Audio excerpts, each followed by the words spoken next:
అందరికీ నమస్కారం. ఇవాళ వేంపల్లె పట్టణంలో కాంగ్రెస్ పార్టీ పేరు చెప్పుకొని పెద్దలు తులసిరెడ్డి గారి దగ్గర పంచన పనిచేస్తున్నటువంటి అమర్నాథ్ రెడ్డి నా గురించి చిల్లర రాజకీయాలకు పాల్పడుతున్నావు, బీజేపీ జిల్లా ప్రధాన కార్యదర్శి గాలి ప్రసాద్ అని చెప్పి పత్రికా ప్రకటన ఏదైతే ఇవ్వడం జరిగిందో దానికి నేను ఇప్పుడు స్పందిస్తా ఉన్నా. ఏదైతే నన్ను చిల్లర రాజకీయాలు చేస్తున్నావు, అధికారులను బెదిరిస్తున్నావు, నువ్వు నన్ను విమర్శిస్తున్నావో నేను నీకు ఒకటే చెప్పదలుచుకున్నా. ఇవాళ వేంపల్లె పట్టణంలో ఎవరినైనా సరే మనం ఇద్దరము అడ్రోడ్లో కానీ బస్టాండ్లో కానీ బజార్లో కానీ నిలబడుకుందాం. ఎవరు చిల్లర వెదవా అని అంటారో ఒక 10 మందితో నువ్వు నన్ను కల్పిస్తావా అని చెప్పి నేను ఇవాళ నేను అడుగుతాను. అదే నీ యొక్క రాజకీయ ప్రస్థానం బద్వేలు వీరారెడ్డి దగ్గర నుంచి మొదలై అక్కడ చిల్లర రాజకీయాలు చేస్తున్నామని చెప్పి వాళ్ళు నిన్ను అక్కడి నుంచి తరిమింది వాస్తవం కాదా అని చెప్పి నేను అడుగుతా ఉన్నా. అదే విధంగా సతీష్ రెడ్డి దగ్గర పంచాయతీ చేరి ఆడ చిల్లర రాజకీయాలు చేసి ఆడ నుంచి బయటకు వచ్చింది వాస్తవం కాదా? అదే విధంగా కందుల శివానందరెడ్డి గారి ఐటీలో ఇన్స్ట్రక్టర్ గా పనిచేస్తూ వారి యొక్క కాంప్లెక్స్ లో ఉన్నటువంటి బాడుగలు రాబట్టే విషయమై నిన్ను అక్కడ పెడితే ఆడ కూడా చిల్లర రాజకీయాలు చేసి ఆ యొక్క నాని గారు నీ మీద విచారణ చేయించి నువ్వు చిల్లర పని చేశావని నిన్ను తప్పించింది వాస్తవం కాదా? అదే విధంగా సాయంకాలం పేపర్లో నువ్వు పని చేస్తూ నువ్వు చిల్లర చేశావు చేశావని చెప్పి నిన్ను తప్పించింది వాస్తవం కాదా అని చెప్పి నేను ఈ సందర్భంగా ప్రశ్నిస్తా ఉన్నా. అదే విధంగా చూసుకుంటే వేంపల్లెలో పెద్దలు గౌరవనీయులు మాజీ రాజ్యసభ సభ్యులు తులసిరెడ్డి గారంటే నాకు అపారమైనటువంటి గౌరవం ఉంది.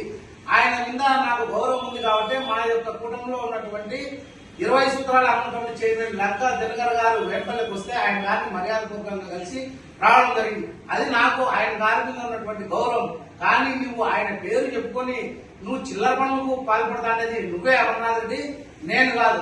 నేను ఈ వేంపల్లెలో ఏ కార్యాలయంలో కానీ ఏ ఒక్కరి దగ్గర అయినా కూడా నేను 10 రూపాయలు నేను తీసుకున్నానని చెప్పి నువ్వు నిరూపించే శక్తి కానీ సత్తా కానీ నీకు ఉందా అని చెప్పి నేను నిన్ను అడుగుతా ఉన్నా.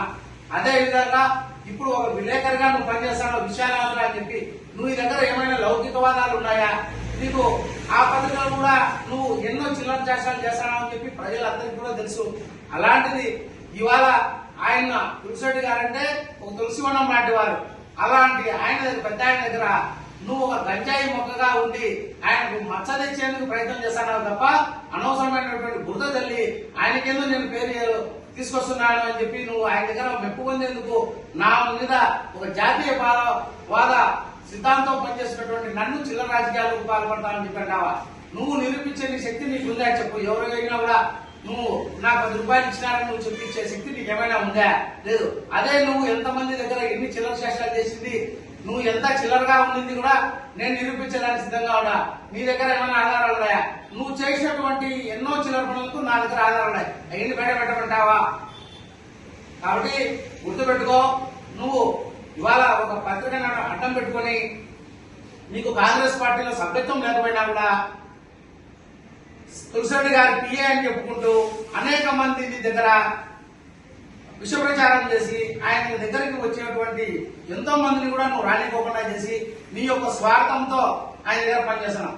చివరికి నువ్వు ఎన్ని వెన్నుపోటు రాజకీయాలు చేసినా కూడా, నువ్వు ఎన్ని కుట్రలు చేసినా కూడా ఆయన నిన్ను ఆయన దగ్గర పెట్టుకుంటే ఆయన గొప్పతనం అనేది నేను ఈ సందర్భంగా తెలియజేస్తా ఉన్నా. అదే విధంగా 20 సూత్రాల అమలు కమిటీ చైర్మన్ గా ఉన్న కాలంలో ట్రిపుల్ నువ్వు ఆయన పేరు చెప్పి ఎన్ని ఉద్యోగాలు అమ్ముకునేది లిస్ట్ ఉంది.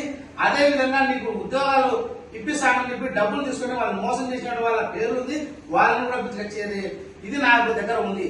కానీ నువ్వు నన్ను మాట్లాడతావు, నన్ను చిల్లర ఆరోపణలు చేస్తానని చెప్పి నువ్వు ఆ యొక్క జూనియర్ అసిస్టెంట్ మీద అవినీతి ఆరోపణలు చేస్తున్నాడని చెప్పి నేను విమర్శిస్తా. అతని ఆధారాలతో సహా నేను జిల్లా డిపిఓ అధికారి వారికి ఇస్తే ఆమె లేఖ మీద విచారణ జరుగుతా ఉంటే అతని దగ్గర నువ్వు లాలుచిపెట్టి చిల్లర కోసం సార్ ఉంచుకొని పోయి నువ్వు అక్కడ హల్చల్ చేయించి ఫోటోలు తీస్తావు. ఇదేనా ఒక రాజకీయ వ్యవస్థలో ఉన్నటువంటి వ్యవస్థ? ఇదేనా అని చెప్పి నేను ప్రశ్నిస్తా ఉన్నా. ఇక్కడైనా కూడా గుర్తుపెట్టుకో, నువ్వు నీ క్యారెక్టర్ ఏందనేది ప్రజలందరికీ తెలుసు, నా క్యారెక్టర్ ఏందనేది కూడా అందరికీ తెలుసు. ఏమి నువ్వు ఇంకోసారి కన్నా ఇటువంటి పనులు చేస్తే మాత్రం సహించేది లేదని చెప్పి నీకు ఈ సందర్భంగా తెలియజేస్తాను.